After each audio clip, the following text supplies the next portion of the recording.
लोग पढ़ रहे थे क्लास 9 में रसायन हम लोगों ने शुरू किया था, जिसमें हम लोग पढ़ रहे थे चैप्टर हमारे आसपास के पदार्थ। उसमें हम लोग पदार्थ का वर्गीकरण, भौतिक गुण और रासायनिक गुण के आधार पर लास्ट टॉपिक हम लोगों ने ये पढ़ा था। अब हम लोग को आगे पढ़ना है कि भौतिक गुण या भौतिक वर्गीकरण किसको हम लोग बोलेंगे। देखिए, भौतिक गुण के आधार पर वर्गीकरण होता है, तो पहले समझते हैं हम लोग भौतिक वर्गीकरण किसको कहेंगे। तो भौतिक वर्गीकरण होता क्या है? इस वर्गीकरण में पदार्थ को उनके भौतिक गुण के आधार पर सजाया जाता है। मतलब पदार्थ को जो भी हम लोग वर्गीकृत करेंगे, बांटेंगे, वो भौतिक गुण के आधार पर बांटेंगे। और भौतिक गुण किससे संबंध रखता है? तो पदार्थ की भौतिक अवस्था से। भौतिक अवस्था के कारण पदार्थ में क्या गुण आएगा?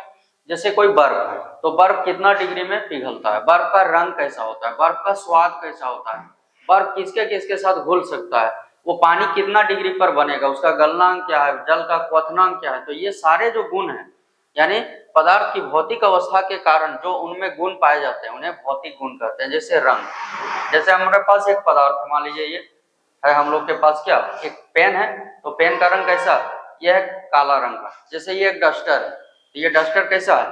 पीला रंग का। तो इस प्रकार जो इसका रंग है, वो रंग आएगा, कैसा गंध होता है, स्मेल कैसा देता है, कैसा टेस्ट होता है, स्वाद कैसा होता है, कितना डिग्री पे वो पिघलता है, कितना डिग्री पर उबलता है, और कितना डिग्री पे जमता है, किसके साथ वो घुलेगा, ये सब गुण को हम लोग कहेंगे भौतिक गुण। ये सब अवस्था के कारण अलग अलग हो जाते हैं। ये जो वर्गीकरण है भौतिक अवस्था से संबंध रखता है भौतिक गुण, जिसमें पदार्थ का 3 मुख्य रूप से भौतिक अवस्था है। कहीं कहीं 4 भी मिलेगा, 5 भी है, मुख्य रूप से 5 भी मिलेगा आगे, लेकिन फिलहाल यहाँ पे हम लोग 3 पढ़े। जैसे ठोस अवस्था, ये ठोस का कण को दिखाया गया है। कोई ये बर्तन में ठोस का कण है, या कह सकते हैं खुला में भी कोई ठोस का कण हम लोग रखेंगे तो कुछ इस प्रकार वो सामने सामने होंगे। द्रव, मान लीजिए घड़ा में हम लोग कोई पानी लिए, तो इस टाइप से दूर दूर रहता है, तभी तो कोई भैंस यहाँ उतरती है तो उधर चली जाती है। उसके बाद का जो है वो है गैसीय अवस्था। इसको हम लोग कोई बंद बर्तन में लिए, इस टाइप से ये तीनों क्या है? पदार्थ का भौतिक अवस्था है। अब हम लोग को जो अगला टॉपिक पढ़ना है बच्चों, भौतिक गुण के आधार पर ठोस, द्रव और गैस में अंतर। देखिए, अलग अलग यहाँ टॉपिक में आपको मिलेगा कि ठोस किसे कहते हैं, फिर उसका क्या क्या गुण है। तो हम लोग एक अंतर के सहायता से उसको बहुत आसान तरीके से समझने का प्रयास करते हैं। तो देखिए, हम लोगों ने यहाँ 4 कॉलम बना लिया है। एक कॉलम में आपको दिख रहा होगा, उसमें भौतिक गुण लिखेंगे, दूसरे में हम लोग लिखेंगे उसका ठोस का, फिर द्रव और गैस का। अब देखिए, पहला जो अंतर है उसको देखिए, द्रव्यमान, आयतन और आकार। देखिए, चित्र में आपको देखने से मिल रहा है कि ठोस का जो आकार है वो एक क्या है? निश्चित आकार है। जैसे ये पेन हम लोग का बेलनाकार है, ये जो हम लोग का पास ये डस्टर है, ये आयताकार है, तो कहीं से इसको हम काटेंगे तो यही आकार का निकलेगा, और इसके कण भी सामने सामने है। तो आकार हो, चाहे आयतन हो, या फिर जो भी चीज आगे हम लोग पढ़ रहे हैं, वो सब ठोस का क्या है? निश्चित है। द्रव में क्या है? तो सिर्फ द्रव्यमान निश्चित होता है। द्रव्यमान मतलब ये, जैसे हम लोगों ने यहाँ लगभग 1 लीटर का ये फ्लोर क्लीनर है, तो ये 1 लीटर फिक्स है, लेकिन इसका आकार फिक्स नहीं है, और आयतन भी फिक्स नहीं, कितना दूर ये अलग अलग जगह पर उड़ेलने पर अलग अलग। और ये गैस में कोई भी चीज अनिश्चित होता है। अब अंतर अणु का अगर हम दूरी का बात करें, दूसरा हम लोग समझ गए, अब दूसरा को समझते हैं। देखिए, अंतर अणु दूरी मतलब एक अणु से दूसरे अणु के बीच का दूरी। तो देखिए, ठोस का दूरी सामने है, द्रव का थोड़ा दूर है, गैस का सबसे दूर है। तो दूरी के कारण आकर्षण बल पर भी प्रभाव पड़ेगा। देखिए, जिसके कण सामने होंगे आकर्षण बल ज्यादा, जिसके कण दूर होंगे आकर्षण बल कम, और जिसके कण और दूर होंगे उसमें सबसे कम। अब यही जो गुण है वो किस पर निर्भर करेगा? तो उसके घनत्व पर। देखिए, घनत्व का मतलब होता है एकदम पैकिंग, सामने सामने, एक तरह से ठूस ठूस के जो भरा रहता है, कह सकते हैं उसको कसा हुआ, एकदम कसा हुआ कौन है? सबसे सामने ठोस, तो इसका घनत्व ज्यादा। द्रव थोड़ा दूर, इसका घनत्व कम, और सबसे कम किसका? गैस का। तो ये चारों अंतर आप लोग को फिगर के सहायता से समझ में आ चुका है। अब इसको हम लोग लिखेंगे कैसे? तो यहाँ पे लिख देंगे कि ठोस का द्रव्यमान, द्रव्यमान के बाद है आयतन एवं आकार निश्चित होता है। तीनों चीज इसका क्या है? निश्चित होता है। गैस, द्रव में क्या देखने को मिलेगा? सिर्फ शुरू वाला निश्चित होगा। द्रव में केवल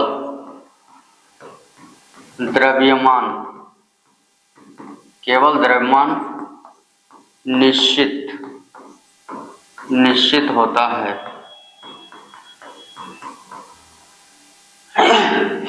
केवल द्रव्यमान निश्चित होता है, बाकी आयतन और आकार अनिश्चित होता है। आयतन और आकार दोनों ही क्या होता है? अनिश्चित, मतलब फिक्स नहीं। इसमें तीनों गैस में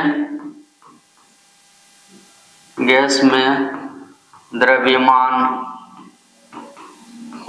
आयतन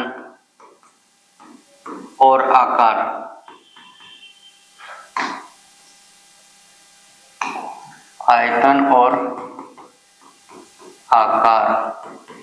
अनिश्चित होता है। तीनों अनिश्चित, इसमें कोई फिक्स नहीं होता। सब हम लोग लगभग में लिखते हैं इसको, अनिश्चित होता।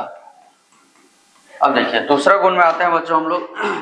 दूसरा गुण हम लोगों ने लिया है यहाँ पे, वो है इसका अंतराणु दूरी। तो सबसे ज्यादा दूर कौन था? गैस। यहाँ पे लिखेंगे इसके कणों के बीच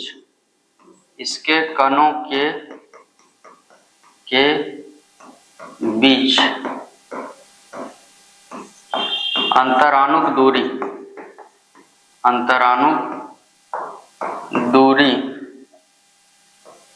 सबसे कम होती है, या कह सकते हैं एकदम होती ही नहीं, सब एकदम ठस मतलब क्या बोलते हैं, ठूस के भरा होता है।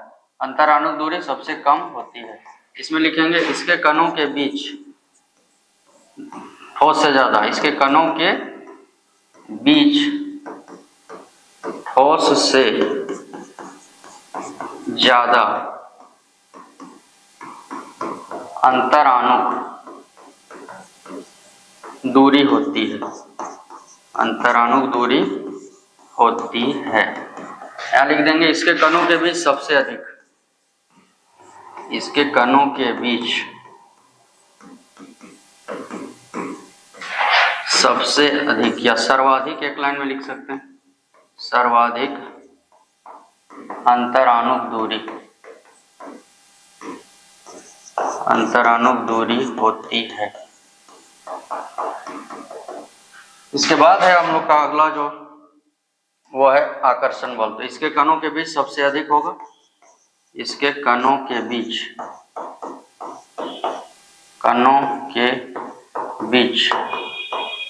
सर्वाधिक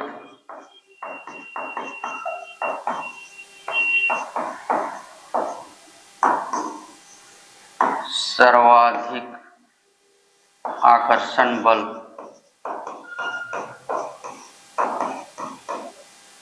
होता है। सर्वाधिक आकर्षण बल। अभी लिखेंगे इससे थोड़ा कम, इसके कणों के बीच ठोस से कम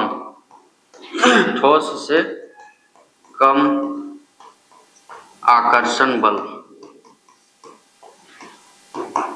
ठोस से कम आकर्षण बल होता है। ठोस से कम होगा, इसमें सबसे कम। इसके कणों के बीच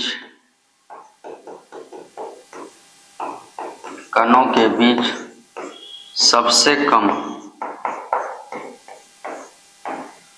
आकर्षण बल होता है।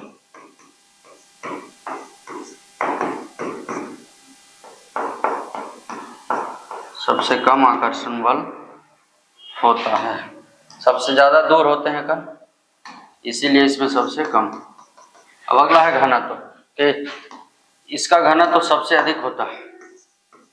इसका घनत्व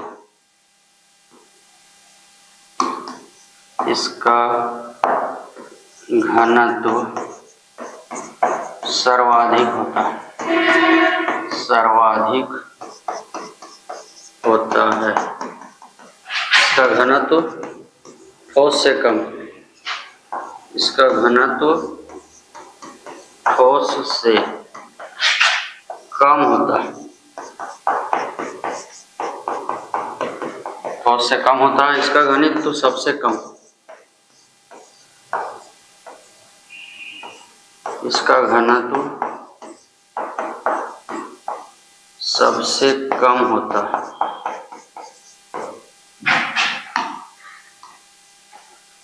इसका घनत्व सबसे कम। ये चारों आप लोग अंतर अब आसानी से समझ चुके होंगे। अब इसके बाद का अंतर हम लोग अगला स्लाइड में देख रहे हैं। देखिए, विसरण। विसरण का मतलब होता है सबसे ज्यादा कौन कण बढ़ेगा, यानी विसरण का मतलब होता है एक कण का दूसरे कण में मिलना। तो ठोस कम विसरित होगा, ज्यादा फैलता नहीं, सबसे ज्यादा गैस फैलेगा। इसमें विसरण का गुण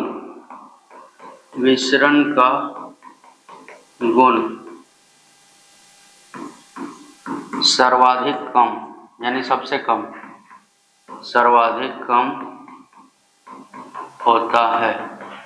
ऐसा लिखेंगे, इसमें विसरण का गुण ठोस से अधिक होता है।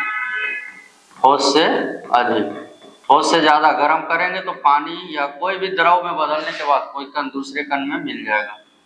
ठोस से अधिक होता है। इसमें लिखेंगे, इसमें विसरण का गुण सर्वाधिक, विसरण का गुण सर्वाधिक होता है।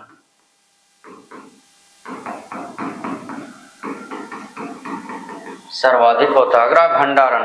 देखिए, ठोस को भंडारण के लिए कुछ नहीं चाहिए, जहां रख दीजिए वो जमा हो जाएगा। लेकिन द्रव को रखने के लिए बर्तन चाहिए, चाहे खुला हो या बंद, और गैस को रखने के लिए बंद बर्तन। अब संपीड्यता मतलब होता है दबाना। देखिए, ये हमारे पास एक डस्टर, इसको आप अगर दबाएंगे तो क्या ये दबेगा? नहीं दबेगा। इसमें संपीड्यता नगण्य है, लेकिन ये द्रव है, देखिए ये दब रहा है। संपीड्यता का अर्थ है दबाना। देखिए, इसमें वायु भरी है, ये और ज्यादा दब रहा है। तो संपीड्यता का गुण जो है, संपीड्यता का अर्थ है दबाना। तो ये तीनों हम लोग लिख लेंगे। भंडारण में क्या लिखेंगे? इसे भंडारण के लिए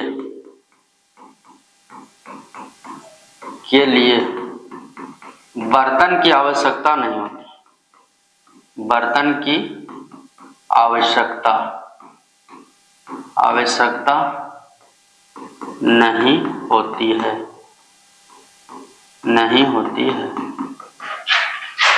इसे भंडारण के लिए बर्तन की आवश्यकता होती है। इसे भंडारण के लिए बर्तन की आवश्यकता होती है।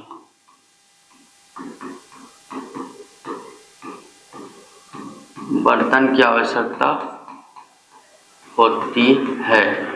और इसके लिए बंद बर्तन, इसे भंडारण के लिए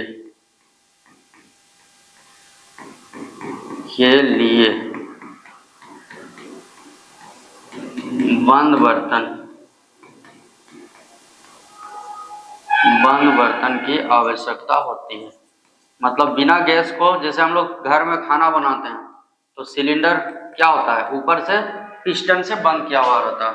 संपीड्यता का गुण इसमें क्या है? तो नगण्य है। इसमें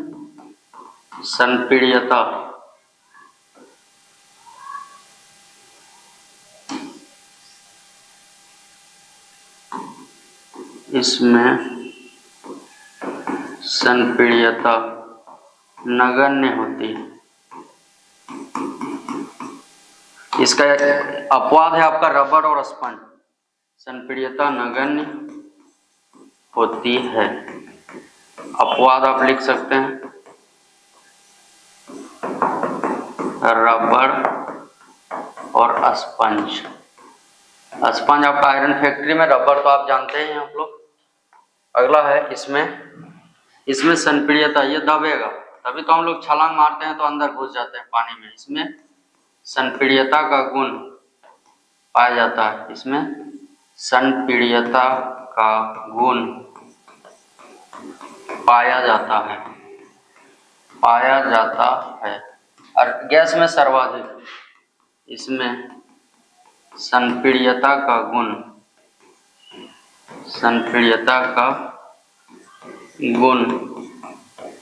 सर्वाधिक होता है। इसके बाद है कठोरता। कठोर कौन ज्यादा होगा? तो देखिए सबसे ज्यादा ठोस होगा, ये कम होगा, सबसे कम ये होगा, या होता ही नहीं है। यहाँ पे लिख देंगे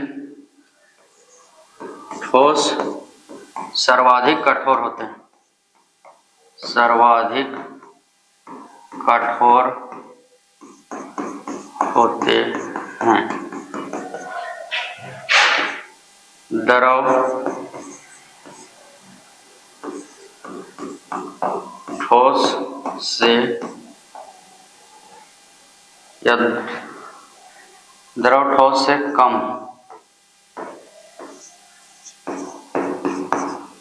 कठोर होते हैं।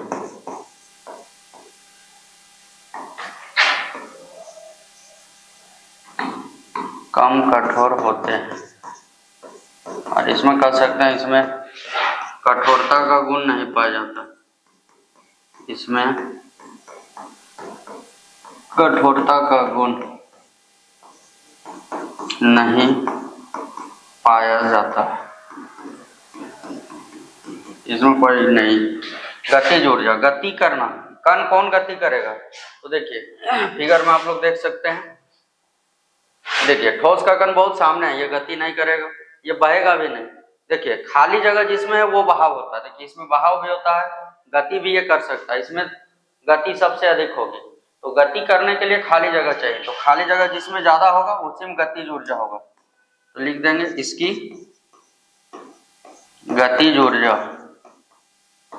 गति के कारण जो कार्य करने की क्षमता होती है उसी को हम लोग गतिज ऊर्जा कहते हैं। इसकी गतिज ऊर्जा सर्वाधिक कम होती है, सर्वाधिक कम होती है। इसकी गतिज ऊर्जा ठोस से अधिक, इसकी गतिज ऊर्जा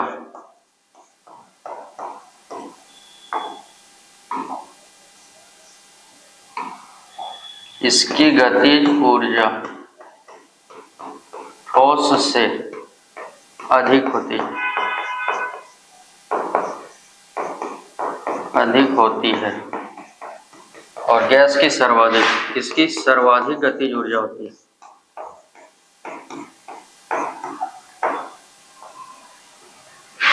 इसकी सर्वाधिक गतिज ऊर्जा होती है।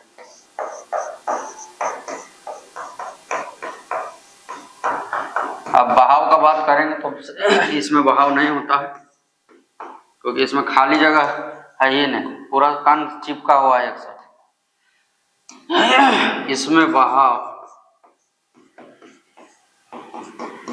बहाव नहीं होती है।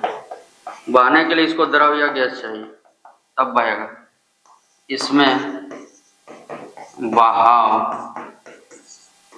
होती है, ये बहता है। पानी देखिएगा नदी में, तालाब में, इधर उधर, इसमें सर्वाधिक बहाव होता है, सबसे ज्यादा गैस बहता है।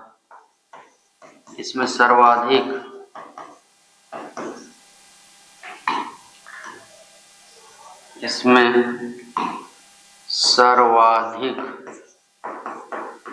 बहाव होती है।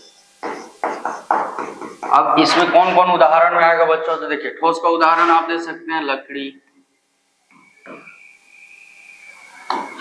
ठोस में आप दे सकते हैं लकड़ी, कलम, बेंच, लकड़ी,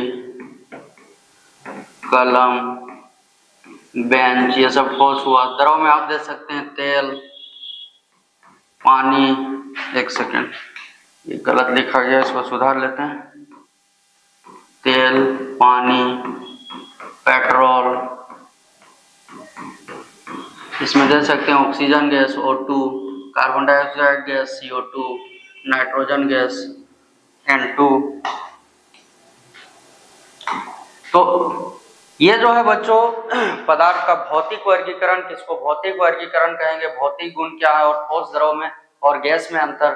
थोड़ा सा वीडियो लंबा था बच्चों, सारा गुण को एक साथ कवर करना था, इसलिए थोड़ा सा वीडियो लंबा है। आप स्किप नहीं कीजिए, बस शुरू से अंत तक वीडियो को देखिए, बहुत आसान तरीके से आप समझ जाएंगे। अगर आप चैनल पे नए हैं तो चैनल को सब्सक्राइब जरूर कर लें ताकि वीडियो आपको लगातार मिलती रहे।